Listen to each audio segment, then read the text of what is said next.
የአላማጣ የኮረም ነዋሪዎች ለደህንነታቸው በመስጋት እየሸሹ እንደሆነ ታውቋል። ሰላም እንደውላችኋል ክብራትና ክብራን የፎክስ ቤተሰቦች የዕለቱን ዜና ይዤላችሁ ቀርቤያለሁ። የሰሜኑ ጦርነት በፕሪቶሪያው ስምምነት መጠናቀቁ ተከትሎ በህወሓት ከፍተኛ ጫና የተፈጠረበት የሚገኘው የራያ ህዝብ የኢትዮጵያ መከላከያ ሰራዊት እና የፌዴራል ኃይሎች ከአላማጣና ከኮረም ከተሞች መውጣታቸውን እየተዘገበ ባለበት ወቅት ነዋሪዎቹ ለደህንነታቸው በመስጋት እየሸሹ መሆናቸው አስታውቋል። ግጭት ይቀሰቀሳል በሚልና ታጣቂዎች የሚወስዱት እርምጃ ስጋት ፈጥሮብናል ያለ ነዋሪው ወደ አጎራባች አካባቢዎች በመጓዝ ላይ መሆናቸውን ነዋሪዎች ተናግረዋል። የአላማጣ ነዋሪዎች እንዲሁም የቀድሞ አካባቢ ባለስልጣናትና በትግራይ ጊዜያዊ አስተዳደር ስር በአላማጣ ከተማ ከንቲባ የነበሩት አቶ ዝናቡ ደስታ በከተማ ውስጥም ውጥረት መኖሩ እና ነዋሪዎች እየሸሹ መሆኑን ገልጸዋል። ስማቸው እንዳይጠቀስ የጠየቁት የቢቢሲ ያናገራቸው ግለሰብም የአላማጣ ከተማ ሸሽተው ወደ ቆቦ መሄዳቸው ተናግረዋል። ሐሙስ ቆቦንን አልጋ የሚባል የለም፣ በጣም ውድ የሆኑ አልጋዎች ብቻ ናቸው የቀሩት ያሉት ነዋሪ ቤተሰብ ያለው ቤተሰብ ጋር ወይም አልጋ ለሁለትም ለሶስትም ይዞ ነው ያለው ብለዋል። አብዛኛው ወጣት እየወጣ ያለው ሁሉም ታፍነው ወደ ጦር ሜዳ እንዳይሰለፍ ለማምለጥ ነው። ሁሉም መሸሽ ነው የሚፈልገው ሲሉ ማክለዋል። ኮማንድ ፖስቱ ማለትም የመከላከያ ታጣቂዎችና የፌዴራል ታጣቂዎች ራሳቸውን ብቻ መታደግ ጀመሩ። እነሱም ካምፓቸውን ለቀው ሲወጡ በህዝቡ በእግሩ መውጣት ጀመረ ብለዋል ነዋሪው። ሐሙስ በጠዋት አንድ መኪና የወጡ ሰዎችም እንደነበሩ ጠቅሰው አሁን መኪና ታግዷል፣ እያስወጡም ንብረትም ይዞ መውጣትም አልቻልንም ብለዋል። የከተማ ነዋሪዎችም ከረቡዕ ጥር 20 ጀምሮም ምሽት ጀምሮ በእግራቸው እንደወጡ ገልጸዋል። በእግር ጫካ ለጫካ ነው የወጣ ነው። አሁን ደግሞ ጫካውን መንገድ ሰምተው ዘግተውታል ሲሉ ነዋሪዎች አክለዋል። መከላከያ ሰራዊትና የፌዴራል ኃይሎች ካምፓቸው ወጥተው ወደ ጥሙጋ ፈግፍጓል ሲሉ እንደነገጠን በማለትም በህዝብ ዘንድ የተፈጠረው አብራርተዋል። ባላማጣ ከተማ የተለያዩ አስተዳደር ቢሮዎች ሰራተኞች ወደ ቦታቸው መሰብሰብ መጀመራቸውን ከተሰማ በኋላም ወደ ማታ አካባቢ የትግራይ አመራሮች ተቋሞችን መያዝ ጀመሩ ሲል ገልጸው መከላከያ ሰራዊትና ፌዴራል ኃይሎችም ረቡዕ ሌሊት ከ8 እስከ 10 ሰዓት ባለው ጊዜ መውጣት መጀመራቸውን ተናግረዋል። ሲቪሎች ተደናግጠው ሌሊትም 5ም 6ም ሰዓት መውጣት ጀምረዋል ሲሉ ለቢቢሲ ተናግረዋል።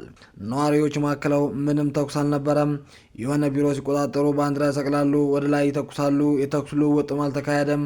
አርሚ 24 እና አርሚ 33 የሚባሉ ከፍተኛ ቁጥር የገቡ ነበር ብለዋል።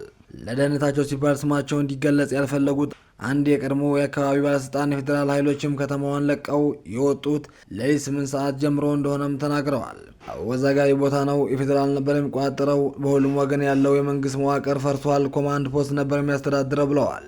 የቀድሞ ባለስልጣን አክለውም አሁን ግን ሙሉ በሙሉ ሰራዊቱ ስለወጣ ሙሉ ሌሊቱ በታጣቂዎች ስር ሰው ሲታሰርና ሲታፈን ነው ያደረው። ዘረፋም የተፈጸመ ነው ብለዋል። ነዋሪ ወደ ቆቦና ወደ ወልዲያም የሸሸ ወጥቷል። በአካባቢው ምንም አይነት ተኩስ እንዳልነበር ነዋሪዎች ለቢቢሲ ገልጸዋል። የትግራይ ኃይሎችም የተለያዩ አርሚዎችን ሲያስጠጉ ስለነበር ፌዴራል ኃይሎች ኃይላቸውን ለመሰብሰብ ብለው ከስፍራው ሳይወጡ እንዳልቀሩ አመላክተዋል። በአካባቢው ያለው ሁኔታ ወደ ግጭት የሚያመራ ይመስላል እያሉት ደግሞ የቀድሞ አካባቢ ባለስልጣን ሰራዊት አሁን ላይ ወደ ቆቦና ጮቢ የተባለ አካባቢ እንደሰፈረ ተናግረው የትግራይ ኃይሎችም ቀድሞ ከተማውን ውስጥ ገጠር አካባቢ የነበሩ ያሉትን የቀድሞ ባለስልጣኑ የተለያዩ ወንጀሎች ፈጽምም የኃይል መመጣጠን ስላልነበር መከላከያ ፌዴራል ፖሊሶችም ማስቆም አልቻሉም ነበር ብለዋል። አሁን ላይ ሙሉ በሙሉ አካባቢው ትግራይ ኃይሎች ስር እንደሚገኝ አክለው በነዋሪዎች ዘንድም ከፍተኛ የሆነ ሽብርና ስጋት እንዳለም ገልጸዋል። በትግራይ ጊዜያዊ አስተዳደር ስር የአላማጣ ከተማ ከንቲባ የነበሩትና አሁን ላይ የከተማዋን ሁኔታ በቅርበት የሚከታተሉት አቶ ዝናቡ ደስታ ከ2-3 ቀናት በፊትም ጦርነቱ ማይጸብሪ አካባቢ ጸለን በይፋ ጀምረዋል ሲሉም ለቢቢሲ ተናግረው አሁን 2013 14-15 ተመሳሳይ የሆነ ወጣቱ ላይ እልቂት ጀምረዋል። ቶሎ ብሎ ሊቋረጥ ካልቻለ መልሶ የትግራይ ህዝብ በተለይም እናቶች የሚያለቅሱበት ነው የሚሆነው ሲሉ ስጋታቸው ገልጸዋል። ረቡዕ ምሽት መከላከያ ሰራዊትና ፌዴራል ኃይሎች አላማጣ ከተማን ለቀው መውጣታቸው አረጋግጠው አሁን ግን በከተማው ላይ ሰፊ ውጥረት አለ ብለዋል። በአሁኑ ሰዓትም ሰዎች እየታፈኑ ነው ያሉት አቶ ዝናቡ ሪዞርት ተብሎ የሚጠራው አካባቢና ራያ አላማጣ ፖሊስ ጣቢያ አካባቢ የማሰሪያ ማዕከላት አሉ ብለዋል። ኮማንድ ፖስት አካባቢ ለቆ እንደወጣም በትግራይ ኃይሎች ቁጥጥር ስር እንደሚገኝ ጠቅሰው ኮማንድ ፖስቱ አካባቢ ለቆ እንደወጣ በትግራይ ኃይሎች ቁጥጥር እንደሚገኝ ጠቅሰው ህዝቡ የተፈጠረው ነገር ተረብሾ በስጋት ውስጥም እንዳለ አመላክተዋል። የመከላከያ ሰራዊትና ፌዴራል ኃይሎችም ሲወጡ የተኩስ ልውውጥ እንዳልነበር ተናግረው አሁን ግን ጦርነት ድምፅ አለመሰማቱ እንጂ የጦርነት ድባብ ነው አካባቢ ያለው ብለዋል። ህብረተሰቡም በቅርቡ ጥረትና ስጋት ላይ ነው ያለው፣ የታሰረ የተዘረፈ ነው ያለው፣ ስርዓት አልበኝነት ነግሷል ሲሉም ለቢቢሲ አክለው ገልጸዋል።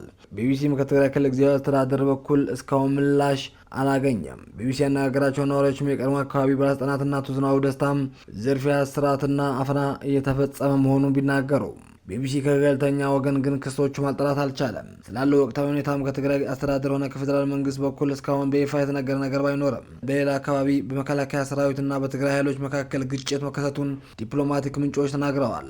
የፈረንሳይ ዜና አገልግሎትና ሮይተርስ የደህንነትና ዲፕሎማሲያዊ ምንጮቻችን ጠቅሰው እንደዘገቡት ጸለንት በሚባል አካባቢ ባለፉት ቀናት ግጭት እንደነበር አረጋግጠዋል። ሐሙስ ዕለትም ደግሞ የኢትዮጵያ አየር መንገድ ከአዲስ አበባ ወደ ተለያዩ የትግራይ ግዛቶች ውስጥም የሚያደርጋቸው በረራዎች መሰረዛቸውን ተጓዦች አንድ የክልሉ ባለስልጣንና የአየር መንገዱ ምንጭ ለቢቢሲ አረጋግጠዋል።